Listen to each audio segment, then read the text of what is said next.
This is the Strange Recital, a podcast about fiction which questions the nature of reality.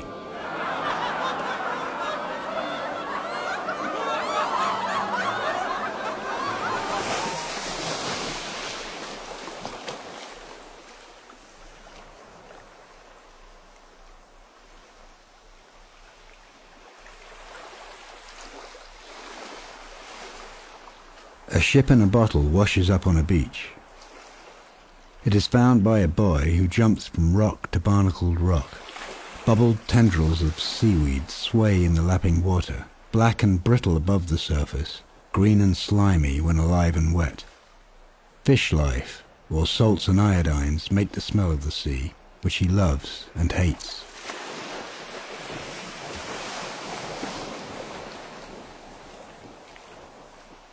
As the boy on the beach rounds the point, he reaches an expanse of sand and digs his naked toes into it. He passes the old Paravane, rusted and corroding, full of holes, patiently disintegrating and alone. This dead thing is full of other people's memories, which can only be imagined and never known. Here's one. Able seaman Peter Dunn is on deck aboard HMS Bridport. The sea is rough and the bow ploughs down into the swell. They are out sweeping for mines off the coast at Falmouth. His childhood friend Jack, a tail gunner in a Wellington, is dead at 22. He has to be hosed out of the turret. That's how tail gunners come back. He has just heard about this. It's nearly Christmas and cold. Snowflakes drift down and settle on the sea for a moment. He tries to think about Jack, but he is thinking more about his tea than his friend, no matter how hard he tries. He has a mug of it in his hands, and the motion of the ship is slopping it over his fingers. They would have been scalded had it been hot. It is liquid that he thinks about with a tinge of guilt. The liquid contained in the mug, held in the hands of a body, held by the boat, contained by the sea, liquid within liquid. Peter Dunn is no more than a ghost when the boy leaves the Paravane behind. It will last just as long as there are people alive who once used it. He makes for the low cliffs of blue slipper clay and begins to climb. Soaring up into the sky above the Siberian tundra is a flock of Arctic terns. It is the same sky that he stares into at a later date in order to understand his personal insignificance. This kind of comprehension separates the body from pain. It is a useful technique when preparing to undergo a beating and allows the blood to dry in the welted buttocks without undue concern. Of course, the sky may have changed. The birds gain in altitude until they reach their flyway, which follows the western coastline of the Americas into the tropics. Traveling in large numbers magically increases the flight speed of each individual and provides them with a slightly improved chance of survival in their dangerous annual obligation to fate. An anomaly in the magnetic field causes the flock to veer inland over the valley of Oaxaca. The terns pass high above the ancient city of Ugul. A game of Alamalistli is underway in a sliver of a ball court. Crowds of onlookers witness this attempt to keep the balance of life within the realms of normalcy. Some of them are eating grasshoppers. Through no discernible choice of its own, the earth moves around the sun 12 more times, and the boy is almost a man. He is still curious about things inside other things, but has a tendency towards abstraction. Hence a man who loses his head under a blade shares his name with another who unwittingly gives it to the automatic device of execution. These kernels of nesting similarities give him hope for knowledge or even wisdom, though his brooding mind suspects they may be nothing more than mirages of the intellect caused by a proclivity for pattern recognition. He cannot prevent expectation nonetheless. Expectations aside, there is one fact of which he remains permanently unaware. At some point in the future, for an unspecified duration, he will become the oldest person on the planet. Around the time when the monetarists gain a firm toehold in the chancelleries of Europe, the automatic doors of a bus in Genoa close with an impersonal thud. The bus moves away. It is late at night. Apart from their obvious function, the closing doors are also symbolic. They represent the abrupt termination of what might have been before it ever was. That's how it feels to him as he stands in the bus moments before the doors shut, wanting to say something to the girl outside who is looking at him, waiting for him to speak. He says nothing. Then he is mechanically removed from a place to which he will never return. In this case, the signifier and the signified are so perfectly synchronized they could be the same thing. The closing doors, which separate him forever from the girl outside and symbolize a cauterizing of possibility, do exactly that. They have spent the day together, and she has shown him around the city.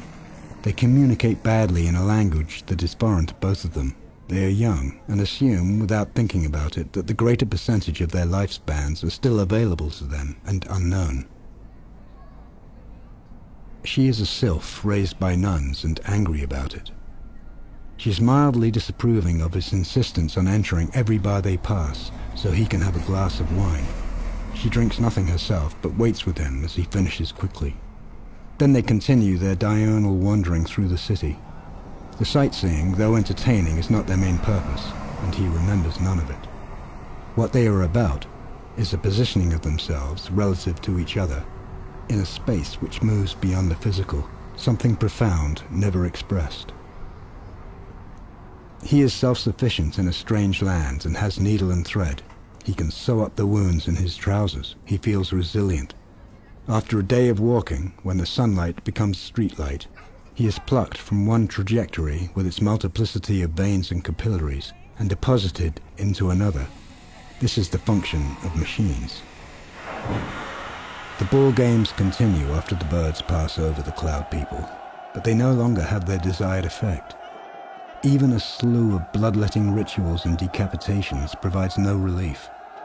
The tenuous relationship between the underworld and the cosmos has been ruptured. It's a chaos that spreads. The flock has crossed the Atlantic, something it has never done before. The birds don't know what they're doing. As the sun rises, they are perched on some power lines in Nottingham. The scene is reflected in a large plate glass window, along with the sky beyond them. All is quiet, until a weary skinhead throws the brick he is holding. This is a bad place, a place of right arms raised. In June of 2085, a paper appears in the journal Nature. It is momentous in implication and therefore controversial. Detractors are legion, and it's derided on the bioweb as the small ball theory. Minutes of analysis using quantum computers have revealed that the diameter of the Sun is 25 centimeters, with a margin of error of 5 centimeters. Objects viewed by an observer do not just appear to decrease in size as distance is increased, they actually do. This is the first time a measurement has been made on the linkage between perception and reality. On the evening of this day, the codger rustles the sheets on his bed in the nursing home to which his life has led. All day, he has been plagued with congratulatory thoughts from politicians, and he cannot understand why. He flits about his paper-thin consciousness. A bird crashes into the sealed window in his room. He's just been talking to a candlestick maker about the quiddity of toast as they stand together on the hard clay of the world's first tennis court, and awakens to discover a wolf on the bed beside him. He's frightened at first. A strange mixture of memory and forgetfulness dissolves like dreams. So this is how it is. He dies that night, not long before his 127th birthday. The mantle of the oldest person on earth now falls upon the hunched shoulders of a woman in northern Italy. I could go on. I'm sure you could, but you're out of time, because we've got to play some music now.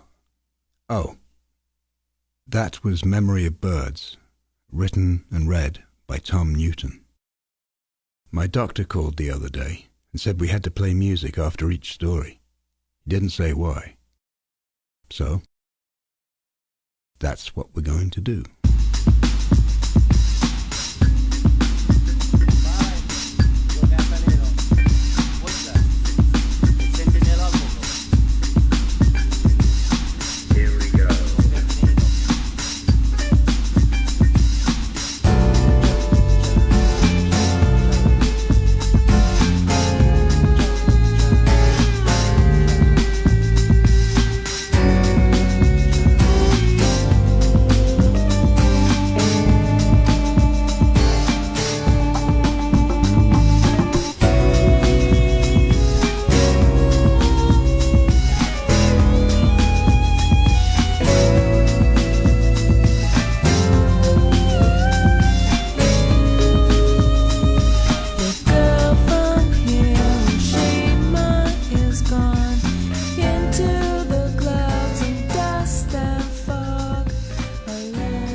I listened to Tom's first mix of this story and wanted to get started on an author interview, so I sent him an email.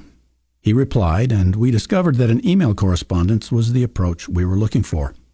It harked back to the old art of letter writing, where conversational time is drawn out or suspended. What you're about to hear is our email conversation, turned into audio. But he will read my letters to him, and I will read his letters to me. We're swapping vocal identities. Either that or we're the same person. Here we go. Sometimes I'm rendered speechless, if that's the right term for those moments when words elude my fingertips.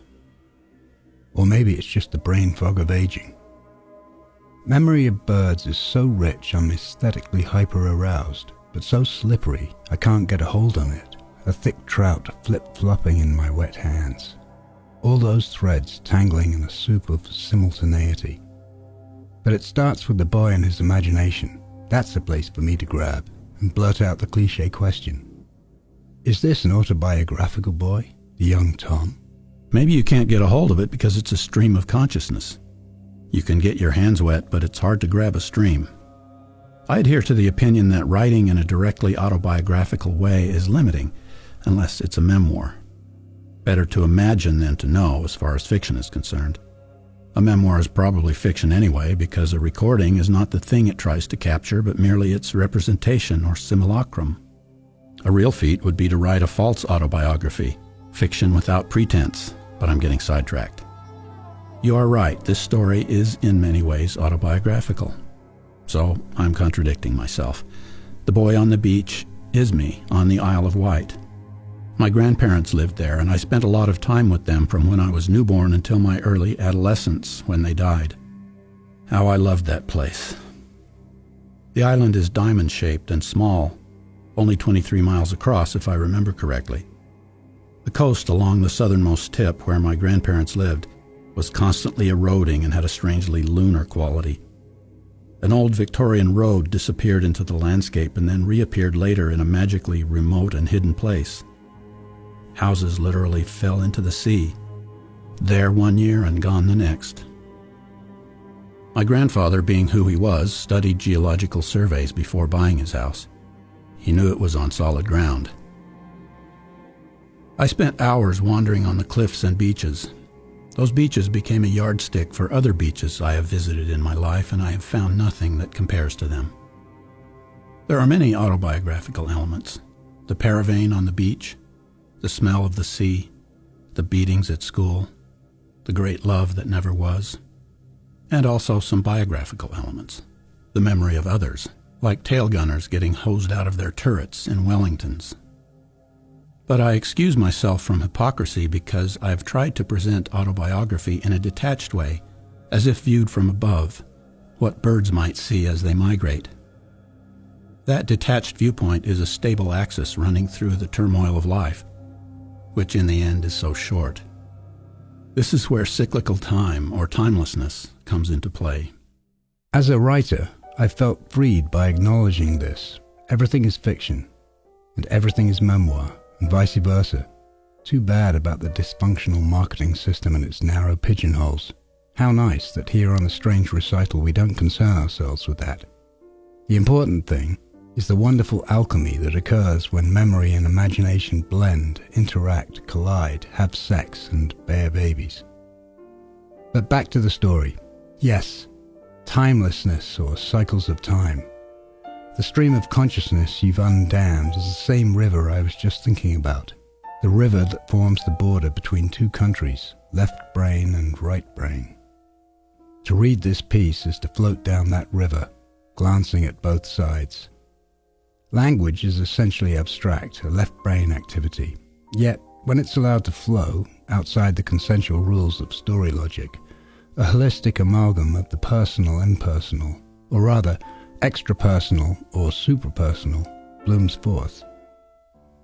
Thus we get a boy on the beach and a young man's romantic fancy, the personal, inextricably intertwined with naval or aerial gunners, ancient Mesoamerican ritual games, skinheads with bricks, a new diameter of the sun, the oldest man in the world of the future, all linked, by a flock of migrating seabirds who cross borders of space and time.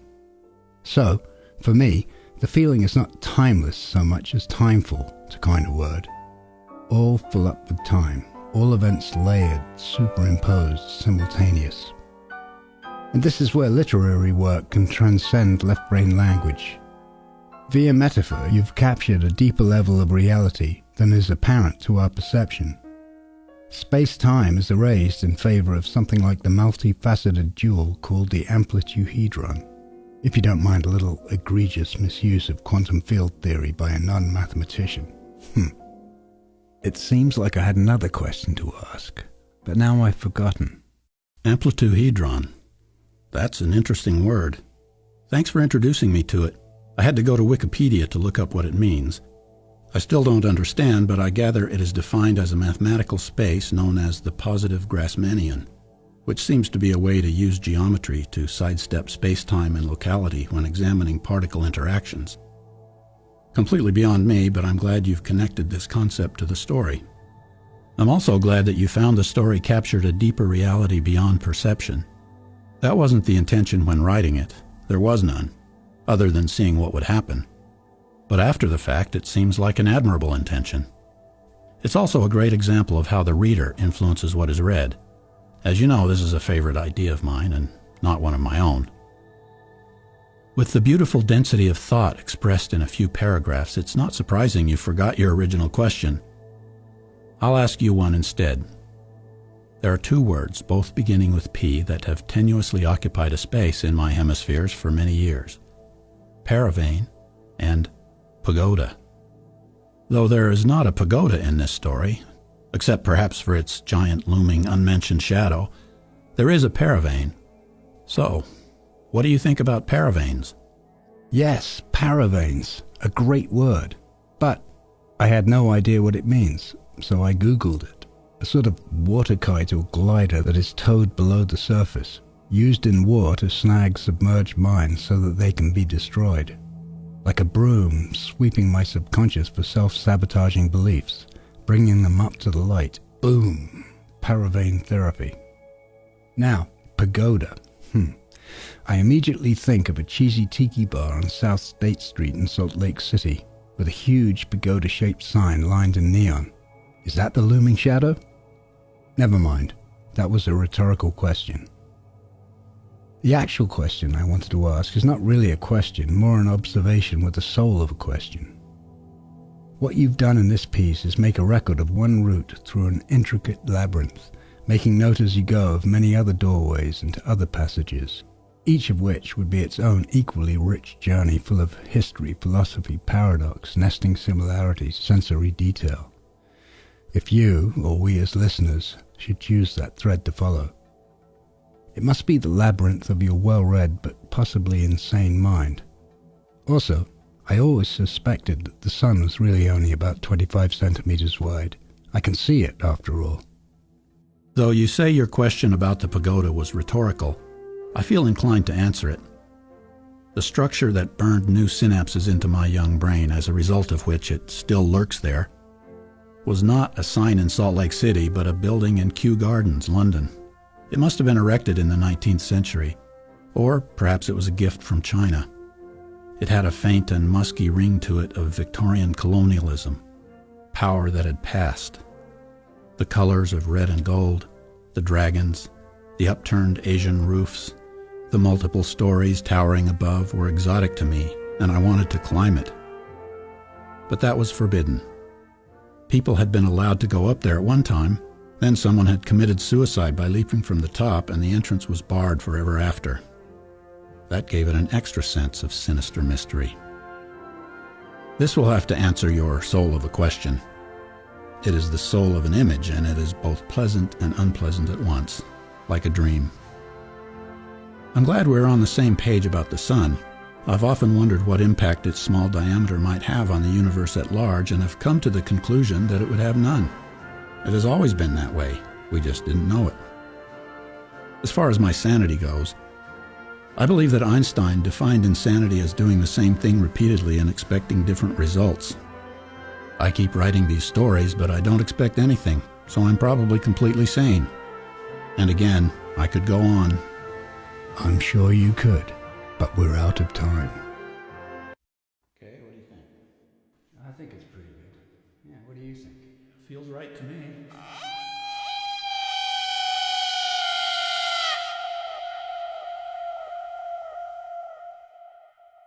Good evening. Or whatever time of day it may be. It's immaterial, really. This is the Strange Recital. The website for this podcast is thestrangerecital.com. You might notice a redundancy in that, but if it was named completely differently, how would you find it? I could call it aardvark.com, but I'd be misleading you. Could you be corrupting your own mind by relentlessly searching? Do you really want to find it anyway? These are all relatively good questions, but the musical excerpts on this episode, in order of appearance, are Piano Sonata No. 2 in B-flat minor, Funeral March, Opus 35 by Frédéric Chopin, The Girl from Hiroshima by XJ5000 from the Cone of Silence album, Tannhauser Gate by Tritachyon from the Warbird EP, Valse Noble et Sentimentale by Maurice Ravel, Edge of the Wastelands by Tritachyon, also from the Warbird EP, and finally, Pomp and Circumstance by Sir Edward Elgar. This is episode 17052. Goodbye.